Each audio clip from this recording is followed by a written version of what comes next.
Starting using Organized as a publisher or midweek meeting student is quick and easy. Just give us 1 minute 40 seconds, and soon you'll be able to view schedules, your assignments, and more. This process involves 2 easy steps. 1, request your personal invitation code. 2, open the app and activate the code to log in. Let's start with the first one. Ask your congregation's Organized administrator for your personal one-time invitation code.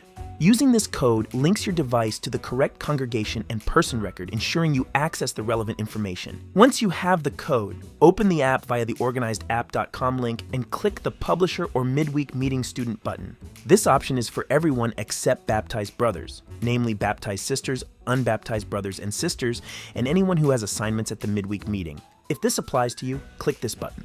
Next, enter or paste the invitation code into the field. Then click Activate. This will basically activate, or with other words, link your current device to your congregation. If there's any error, don't worry. Just double check the code or review the error message to fix it. You can always contact the app administrator from your congregation or write us an email for further assistance. Well done. You're now registered and ready to get started with Organized. If you have any questions, check out our other videos or user guide for more help. Thanks for watching this video and using the Organized app.